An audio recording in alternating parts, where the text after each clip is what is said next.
Fala galera, segunda parte de cita, agora a gente vai falar do núcleo e do material genético. Então o que a gente falou? Toda célula tem três partes: membrana, citoplasma e material genético. Já falamos da membrana, já falamos do citoplasma, chegou agora a hora de falar do material genético. Ainda estamos em citologia e esse vai ser o segundo e último vídeo. O que eu quero que vocês saibam é o seguinte: um material genético de uma membrana plasmática, de uma célula, ele pode estar dentro ou não de um núcleo. Então, se o material genético está numa região que eu chamo de nucleóide, que fica no citoplasma, a gente vai estar falando de uma célula procariótica. Então, aquela que é pró antes da carioteca, procariótica. Quando você está falando que a membrana, que o material genético está dentro do núcleo, você vai estar falando de uma célula eucariótica. Então vamos falar o seguinte, olha só. Você tem uma célula aqui, vamos relembrar a célula: membrana plasmática, fosfolipídica, modelo do mosaico fluido, fosfolipídio, movimento, proteína, reconhecimento e transporte. Vou falar de uma célula eucariótica, o núcleo.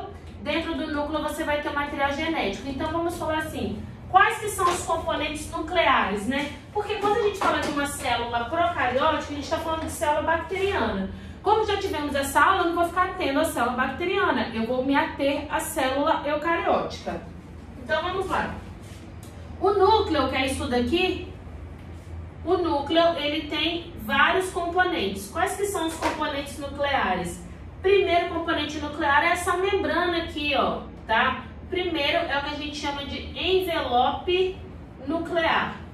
Por que a gente evita chamar de membrana nuclear? Porque ele não é uma membrana simples. Vamos pensar na célula lá no começo da vida. Aqui você tem uma célula e a célula que surgiu era uma célula procariótica. Todo mundo lembra disso, lá de origem da vida? Sim. Então surgiu nesse primeiro momento uma célula procariótica. Beleza. Essa célula procariótica, por alguma mutação, começou a sofrer processos de invaginação. E aí essa célula procariótica que começou a invaginar, começou a pegar o material genético dela e aprisionar numa estrutura que tinha duas membranas, a membrana externa e a membrana interna. E além disso tinha um espaço entre as membranas. E isso daqui é esse núcleo aqui. Então, a membrana externa, a membrana interna e o espaço perimembrana. A membrana externa, ela é uma membrana que ela vai ter fosfolipídio, proteína. A membrana interna, a mesma coisa, fosfolipídio e proteína.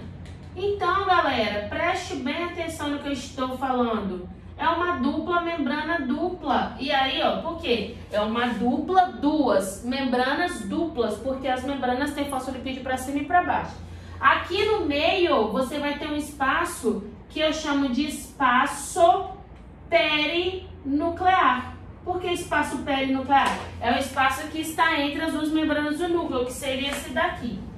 O núcleo, ele vai ter esse buracão. E não pode ter esse buracão tem que ser ocupado por um conjunto de proteína que eu chamo de complexo do poro ou anule. Então, complexo do poro ou anule são as proteínas ali da beirada. Uma outra coisa que eu quero que vocês saibam também é o seguinte: quando você está falando do núcleo, o núcleo ele vai ter aqui dentro um outro componente. Esse outro componente aqui a gente chama de nucleoplasma. O nucleoplasma é o citoplasma do núcleo. Além de ter tudo que tem no citoplasma, água, sal mineral, vitamina, também tem nucleotídeo livre, ATCG livre. Isso é super importante para processos que acontecem no núcleo. 3. Qual o terceiro componente que você tem no núcleo? Aqui no núcleo você tem uma massa protodensa. Essa massinha bem densa a gente chama de nucleolo. E o nucleolo nada mais é do que um agrupamento de RNA ribossomal,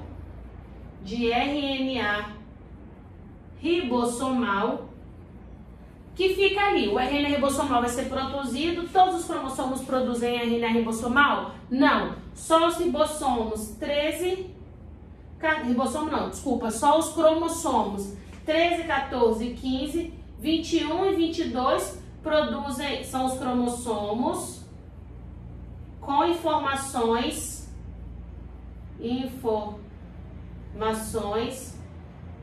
para RNA ribossomal. Só eles têm uma região que eu chamo de região organizadora de nucleolo ou zona organizadora de nucleolo. Esses cromossomos, eles vão ter pedaços que quando forem transcritos, vão transcrever um RNA que não é um RNA mensageiro, é um RNA ribossomal. E esse RNA ribossomal, quando for transcrito, vai ficar aqui dentro do núcleo, né, nessa posição aqui que é a terceira posição, e pronto, a gente chama de nucleolo. Quando você precisar de ribossomo, um pedaço desse nucleolo vem para cá, aí fica RNA ribossomal, vai se juntar com proteínas e vai formar o ribossomo. Porque o ribossomo é uma organela que não tem membrana, só é RNA ribossomal e proteína. Pois bem, esses são os três componentes do núcleo, mas tem o quarto que a gente não falou. O quarto componente do núcleo é o material genético. Geralmente, nós temos DNA espiralado em algumas determinadas regiões e esse espiral é feito para silenciar gene. Então, você vai ter DNA enrolado, silenciado, e aí esse silenciamento vai ser feito por enovelamento em proteínas estonas com auxílio de cálcio. E aí, DNA enrolado e silenciado em algumas partes, a gente chama de cromatina. Então, a cromatina é quando o DNA, ao invés de estar assim, ele está silenciado em alguns pontos. Os pontos que estão silenciados, eu chamo de heterocromatina e vai ser inativo. E os pontos que não estão silenciados, eu chamo de eucromatina e eles estão ativos, beleza? Beleza, então isso daqui é uma fita de DNA enrolada. Se você ampliar o DNA, lembra, o DNA é aquela alfa-hélice, vai ter duas fitas também. O que vai acontecer? Vai ter um determinado momento que eu chamo de fase S do ciclo celular, em que essa cromatina ela vai produzir uma cópia idêntica a ela, e nessa dela produzir uma cópia idêntica a ela vai ficar unida por uma proteína que eu chamo de coenzina, como se fosse um grampo. Então você tem o original, tira a xerox. Tirou a xerox, vai deixar a xerox grampeada com o original. Você vai ter então esse grampo ou coenzina.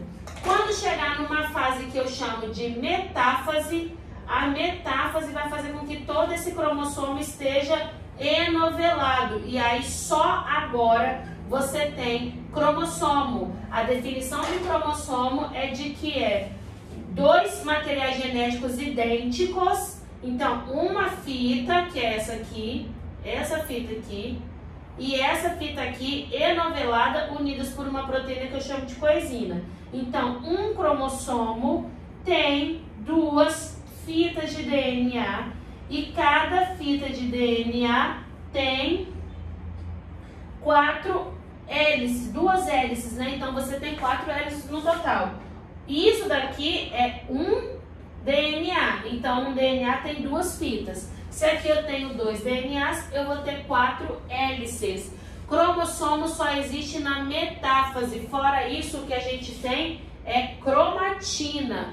Um cromossomo e um possível futuro cromossomo. Então, quando for fazer contagem de cromossomo, isso conta como um cromossomo, um possível futuro cromossomo, e isso daqui conta como um cromossomo também. Só que na hora que você for contar como DNA, isso daqui é um cromossomo simples e isso daqui é um cromossomo com dupla fita, ou seja, com o DNA duplicado. E é isso que a gente tem, beleza? Agora vamos ver como isso se dá no processo de divisão celular. As células, elas se dividem por alguns motivos, mas o principal motivo é que para você ter um organismo grande e você não perder a razão área-volume, você teve uma divisão celular. Por quê? Quando você tem uma célulinha assim, vou desenhar para vocês verem, peraí. Quando você tem uma célula pequena, a relação área e volume dela é boa, então a área dela consegue nutrir todo o volume celular. Porém, então olha só, quando você tem uma célula assim, a relação área dela com volume é boa. Então, ó, se for entrando coisas pela área dela, consegue nutrir todo o volume da célula. Beleza? Beleza. Agora, o que acontece? Se essa célula aumentar demais, eu vou fazer as setas do mesmo tamanho. Você não tem uma relação, não é mantida a relação área e volume. E aí o que vai acontecer? Você não vai nutrir o interior dessa célula. Não nutrindo o interior da célula, aqui pode apodrecer.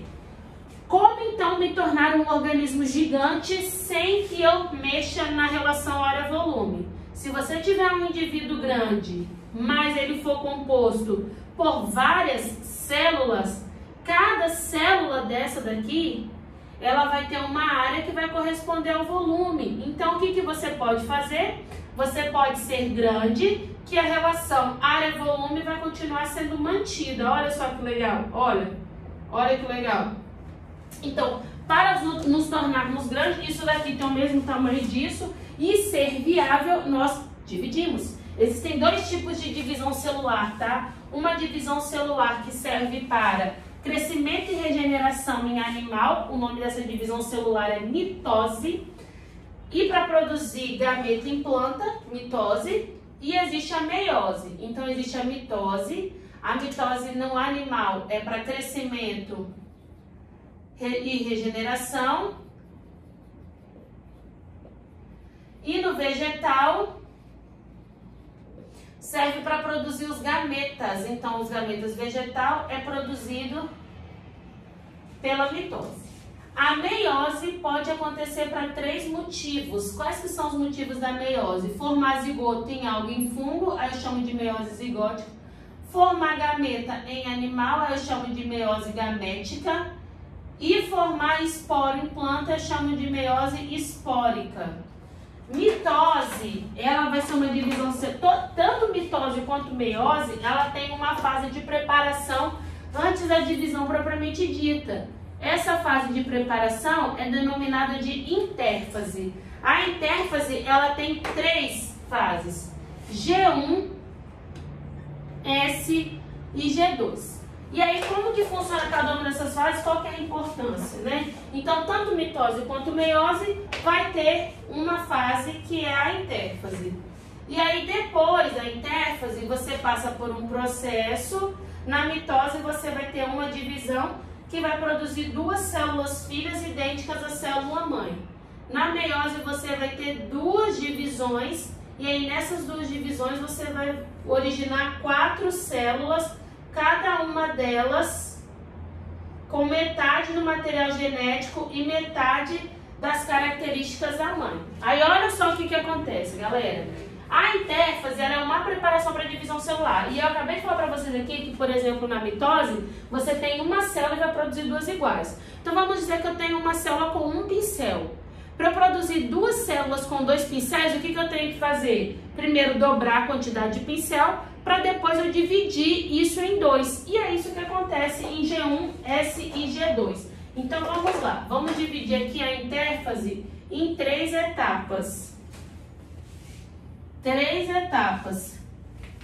G1, então essa etapa aqui eu vou denominar de G1. Gente, lembrando que isso é uma revisão, hein? Na aula eu passo isso bem mais devagar. Mas aqui, pra gente ter tempo de falar tudo, eu estou passando um pouquinho mais acelerado. G1, S e G2. O que acontece em G1? Em G1, gente, a célula está paradona, tá?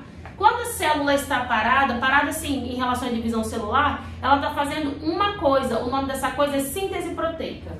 Então, em G1, a célula está fazendo síntese proteica. E como que funciona a síntese proteica? A síntese proteica é uma etapa que acontece, é uma divisão... Deixa eu pegar aqui que cortou, né? Pera aí. Deixa eu colocar pra cá. Síntese proteica. E a síntese proteica, ela é uma atividade metabólica da célula que ela acontece em 2 compartimentos. Um compartimento que ela acontece é o núcleo, o outro compartimento que ela acontece é o citoplasma. Então, olha só, você vai ter um núcleo que vai acontecer uma etapa da síntese proteica que eu chamo de transcrição.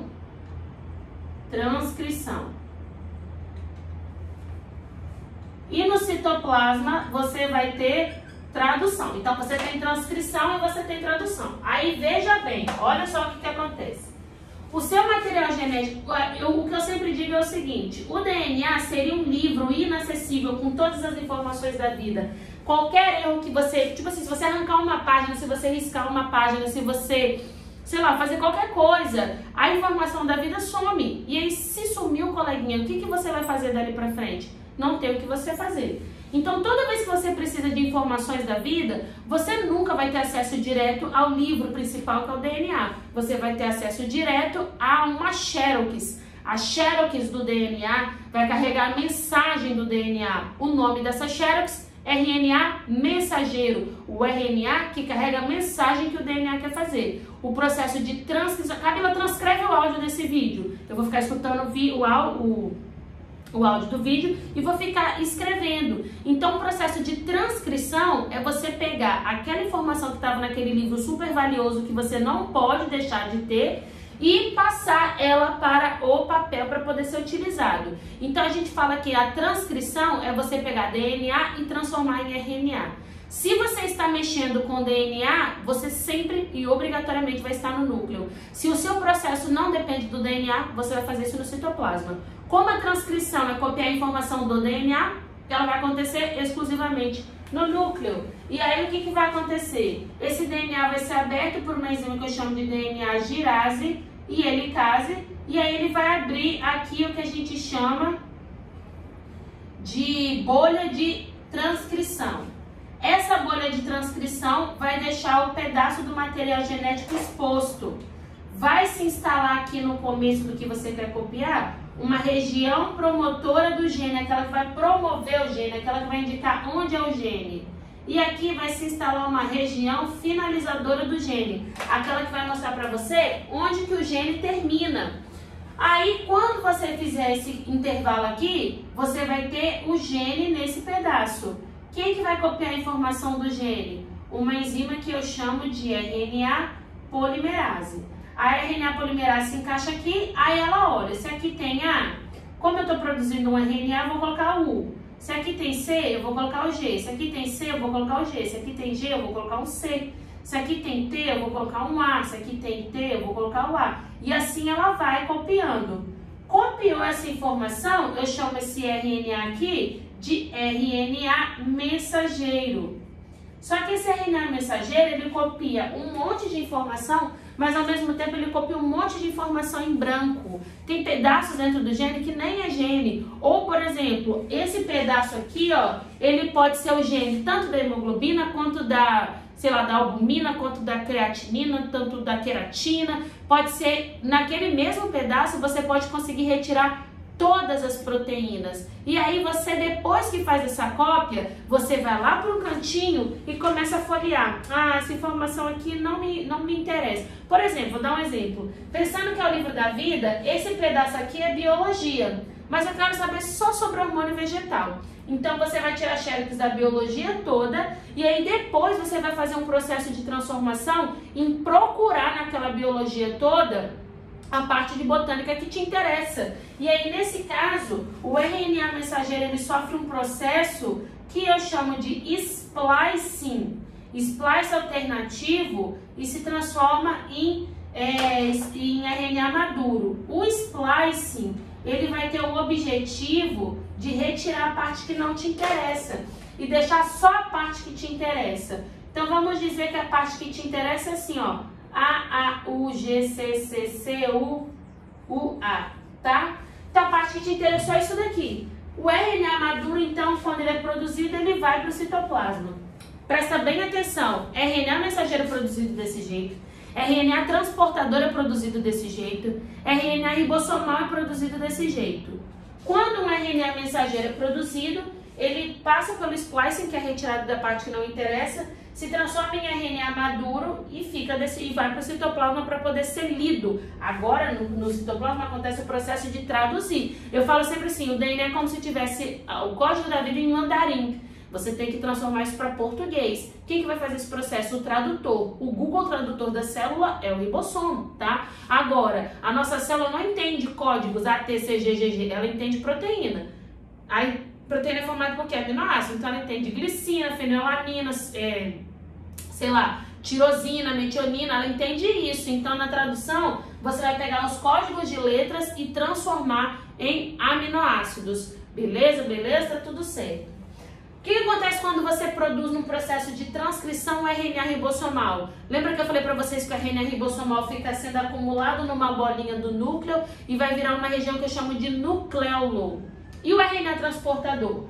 Quando o RNA transportador ele vai ser formado, ele é dobrado num RNA dupla fita. Ué, Carmela, existe RNA dupla fita? Existe, ó, um RNA que é dobrado, a gente chama de RNA dupla fita. Quando ele se dobra, ele deixa uma trinca exposta aqui embaixo, sei lá, UAC. E esse UAC vai identificar para ele qual aminoácido ele vai ter que procurar no citoplasma da célula para se associar nessa região aqui que eu chamo de ACC. E aí nessa região se associa um aminoácido. Qual aminoácido que é? O aminoácido que é correspondente a essa trinca aqui. Essa trinca do transportador eu chamo de anticódon. Então, o anticódon UAC manda esse transportador ficar com a metionina. Por exemplo, o ACC manda ficar com triptofano. Cada anticódon determina associar-se com um aminoácido. Então, toda vez que um transportador ele é produzido pelo processo de transcrição, ele vai para o citoplasma e se associa com um aminoácido e pronto, é isso que acontece. Aí, olha só. Tá tudo certo, todos os RNAs transportadores já foram produzidos, cada um se associou com o seu aminoácido. Bora então traduzir esse negócio. Quem que eu falei pra vocês que é o Google Tradutor? Ribossomo. O ribossomo na célula, ele não fica montado subunidade maior e subunidade menor. Ele fica desmontado, então você vai ter uma subunidade menor e uma subunidade maior. Quando o RNA mensageiro chegar aqui no citoplasma, ele vai se associar com o RNA transportador da metionina. E esse RNA transportador aqui no anticódon vai ter o que a gente chama de UAC. Beleza? Beleza. Vai se encaixar aqui e vai começar a procurar qual que é a sequência que é complementar a UAC. Eu sei que U se liga com A se liga com U e C se liga com G. Então, qual é o aminoácido que ele vai, qual que é a sequência que ele vai procurar aqui na fita? A sequência que eu chamo de AUG. Então, se liga a subunidade menor com o transportador UAC, com aqui a metionina, beleza? Quando isso acontecer, a subunidade maior se associa aqui e vai ficar dois sítios. O sítio P de peptil, onde se inicia a ligação peptídica, e o sítio A de aminoácido, onde vai vir um transportador trazendo outro aminoácido. Qual aminoácido, Camila? Aquele que o anticódon dele aqui, ó, mandar ser GGG, que é aquele que é correspondente ao C. Então, G com C, G com C, G com C. Se instalou aqui, se estabelece uma ligação peptídica. O que vai acontecer com o ribossomo? O ribossomo ele vai andar. Então, ele pula uma trinca e vai para as próximas trincas. Olha só o que acontece. O que estava, aí o ribossomo vai andar, pulou essa trinca, vai vir para cá. Vai ficar assim, ó. Aí vai ser aqui, ó. O que estava no sítio A foi para o sítio P.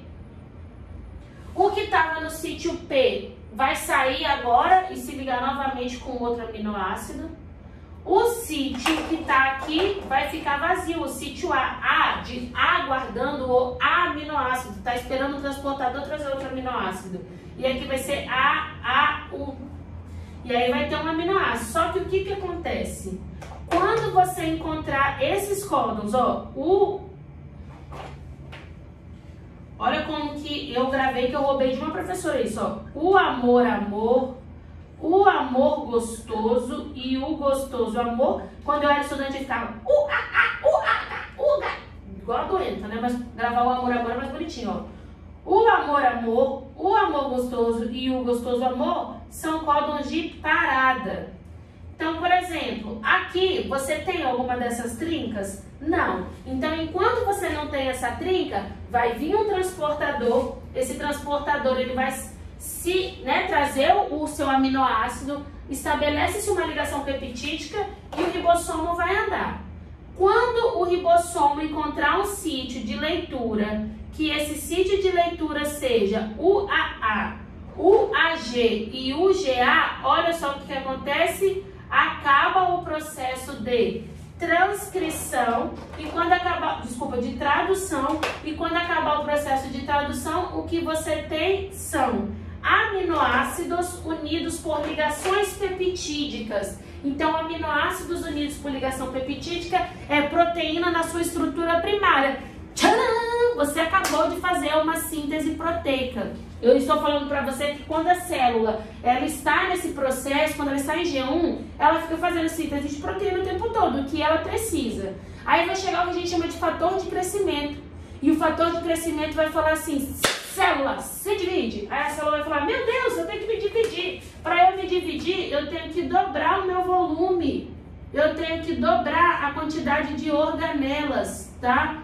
Eu tenho que paralisar a síntese proteica. E aí a célula faz o quê? Dobra de tamanho, dobra de citoplasma, dobra de quantidade de organelas. Mas ela para e fala assim, será que eu tenho que me dividir? Será que o ambiente lá fora está favorável para eu entrar em processo de divisão celular? Será que se eu me dividir não vai trazer problema para essa célula? Se as 3 respostas forem positivas, essa célula avança e vai para S, tá? Se a resposta for negativa, vai aparecer uma proteína que eu chamo de P53 e a P53 ela vai paralisar o ciclo celular. Então, é desse jeito que funciona. Mas se tiver tudo certo, bora pra frente. Chegou em S, função de S, S de sínteses. Sínteses, o que está faltando duplicar? Já duplicou organela, já duplicou citoplasma, está faltando duplicar o quê? Material genético. E aí, nessa hora, e só nessa hora que a célula vai fazer um processo de duplicação do material genético, duplicação do DNA, que a gente chama de replicação. Então, a duplicação do DNA é você pegar material genético e produzir novos materiais genéticos. Então, vai acontecer no núcleo, por isso que eu fiz um núcleo grandão.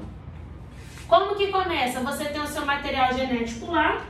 Até então, seu material genético estava sendo utilizado só para tirar xerox. Agora eu quero fazer xerox do livro. Xerox de... Oh, gente, eu não estou conseguindo desenhar. Dava para fazer só xerox de pedaços. Agora eu quero fazer xerox do livro todo, tá? Eu quero produzir uma cópia idêntica para dar para cada um dos meus filhos. Primeira coisa que eu vou fazer, jogar uma enzima para desfazer o giro da hélice. Eu chamo essa enzima de DNA girase. A DNA girase, ela vai desfazer o giro da hélice. Beleza, professora? Beleza, estou entendendo tudo. Segundo, eu preciso de uma enzima que vai abrir o meu material genético. Uma característica, não se abre a fita toda, se abre pedaços que a gente chama de forquilha de replicação. Por quê? Quando uma fita de DNA está virada para outra, ela está protegida. Se eu abrir isso daqui tudo, eu vou deixar as bases nitrogenadas expostas. E isso, gente, é risco seríssimo e altíssimo de você ter, como que a gente chama? De você ter, ai caramba, mutação. Então, abre um pouquinho, copia, fecha, abre um pouquinho, copia, fecha. Por isso que vai abrindo forquilha de replicação. O seu DNA ele é antiparalelo, então se aqui é 3 linhas, 5 linhas, aqui é 5 linhas, 3 linhas. Mas as polimerases só polimerizam no sentido que a fita nova seja 5 linhas, 3 linhas. Então o que eu vou ter que fazer? De um lado eu vou ter que copiar indo para cima, do outro lado eu vou ter que copiar indo para baixo. Aí na hora que eu abrir novamente essa fita, o que vai acontecer? Você vai ter aqui, espera aí que eu vou fazer com vocês. Você vai ter aqui, ó, 5 linhas, 3 linhas, e aí sobe. 5 linhas, 3 linhas, aí desce, beleza?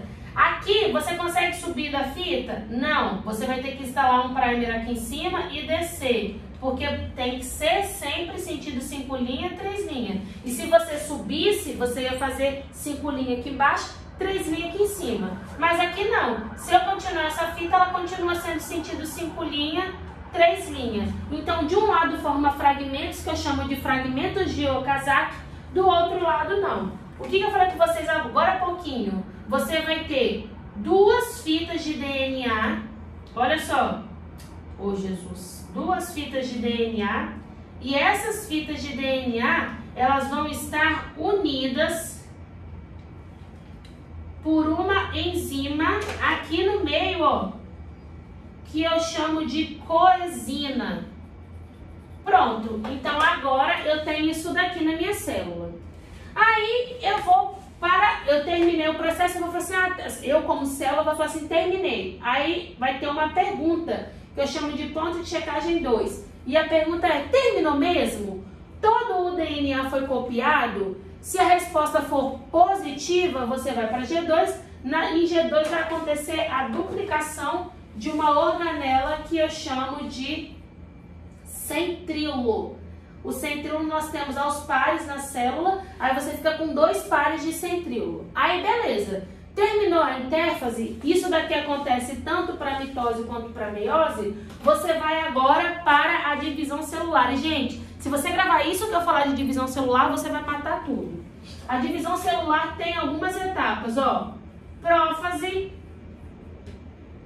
metáfase, anáfase e telófase. Então, prófase, metáfase, anáfase e telófase.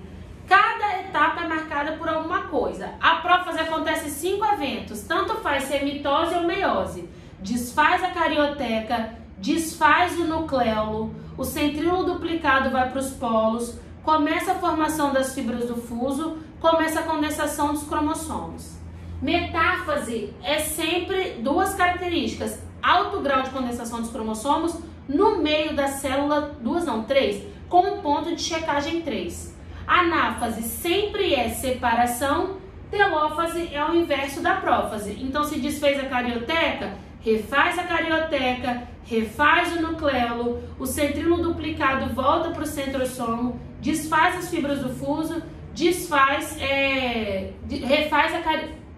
fibra do fuso, refaz a carioteca. Então, isso são o que acontece nas etapas. Vou fazer como isso acontece na mitose, depois eu faço como acontece na meiose, e aí a gente termina essa parte de citologia, tá bom? Então, vamos dizer que eu tenho uma célula aqui, 2Ms igual a 4 cromatinas, que são futuros cromossomos.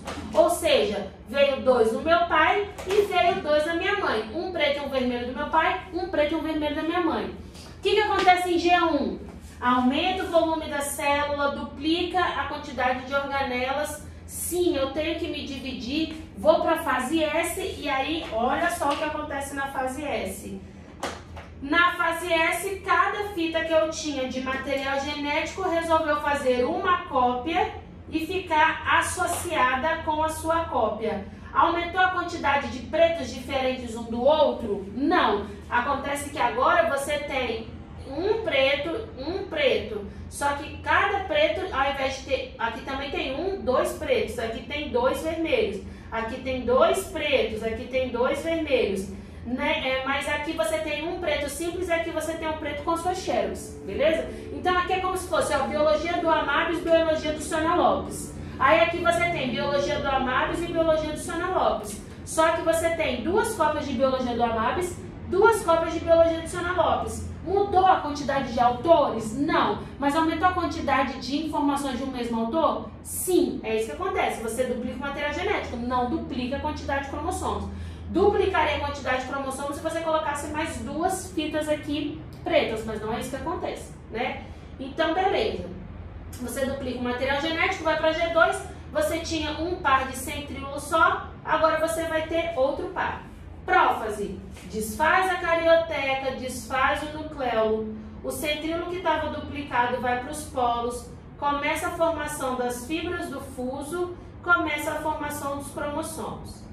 Metáfase, alto grau de condensação dos cromossomos no centro da célula, em fila indiana, não precisa ser preto embaixo de preto e vermelho embaixo de vermelho, não tem ordem, mas eles têm que estar condensados, emparelhados. Então, acontece as ligações das fibras do fuso na cintura do cromossomo eu chamo de cinetócoro, e acontece o ponto de checagem 3, que diz o seguinte: todas as fibras do fuso estão conectadas na sua cintura?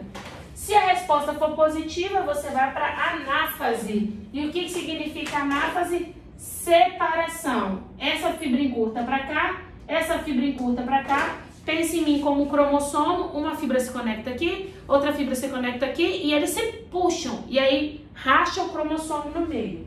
Para o lado de cá vem duas fitas vermelhas, para o lado de lá vai duas fitas vermelhas.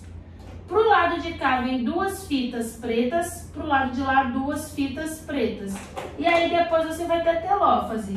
Refaz a carioteca, refaz o nucleolo, o centríolo volta para o centrosomo, desfaz a fibra do fuso, desfaz a condensação dos cromossomos. E aí no final você tem uma célula idêntica à célula inicial. O nome disso é mitose. Não mudou nada do que eu falei aqui. Vamos essa mesma célula fazendo meiose agora. Então, essa célula 2M igual a 4. 4 o quê? 2 pretos e 2 vermelhos. Aí, olha só. 1, 2, 3, 4. Vou entrar em divisão celular. G1. Duplica o volume da célula. Duplica a quantidade de organelas. Vou para S.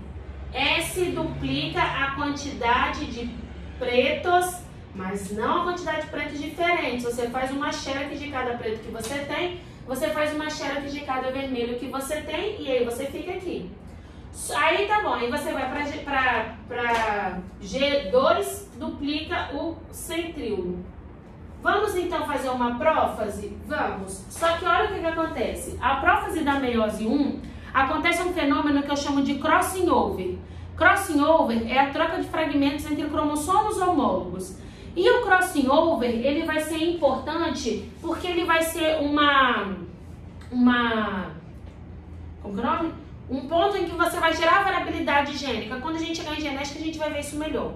Mas aí vai gerar essa variabilidade gênica vai ser super importante para a célula. Só que o crossing over, você vai ter que ter preto do lado do preto para eles poderem trocar fragmentos, vermelho do lado do vermelho para trocar fragmentos.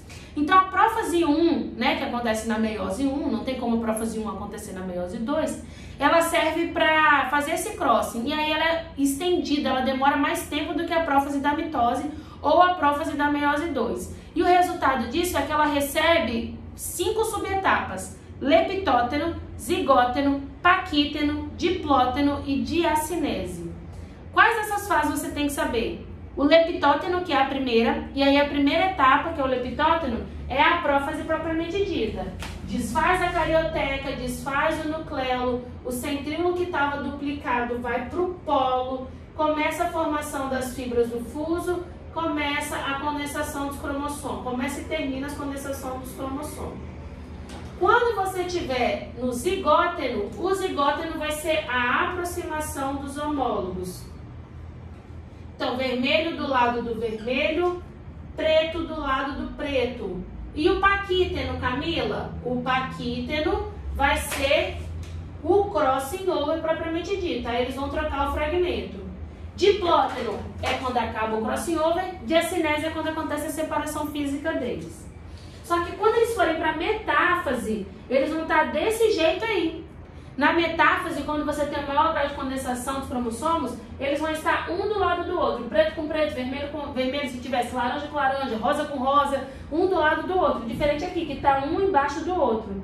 Então, se você olhar na metáfase, na mitose, você vai ter as fibras do fuso, cada uma se conectando no cinetócoro do mesmo cromossomo. Nesse caso aqui, cada uma vai se conectar em um cinetócoro de um cromossomo diferente. Então, quando chegar a anáfase 1, a anáfase 1, ao invés de separar cromátide de irmã, vai separar cromossomo homólogo. Vai vir esse preto e esse vermelho para essa célula aqui.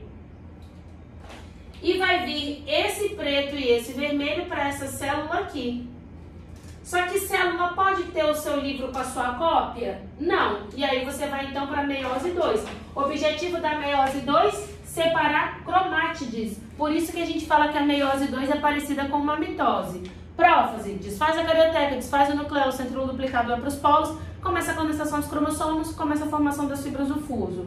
Metáfase, alto grau de condensação na célula. Anáfase, na anáfase você vai ter a separação das cromátides. Telófase é o inverso da prófase. Então aqui vai vir um vermelho e um preto para o lado de cá, um vermelho e um preto para o lado de lá. Um vermelho e um preto para o lado de cá, um vermelho e um preto para o lado de cá. E aí quando você olhar, o que você tem, né? Quando acabar a telófase, refaz o núcleo e tudo. Você tem metade da quantidade de cromossomos e DNA que você tinha lá no começo. Eu sei que foi muito complicado, esse conteúdo é o que mais agarra no curso tradicional, mas eu quero que vocês peguem a ideia geral do processo para nunca errar, beleza? Meiose 1, separa cromossomo homólogo. Meiose 2 e mitose, separa cromátide irmã. Aqui você tem uma redução do número de cromossomos, né? Aqui você tinha 1, 2, 3, 4. Aqui você só tem 2. 1, 2, 1, 2. Quantos DNAs eu tenho? Se cada cromossomo tem 2 DNAs, quando eu tenho 2 cromossomos, eu tenho 4 DNAs. Galera, qualquer coisa é só me perguntar. Beijo, tchau!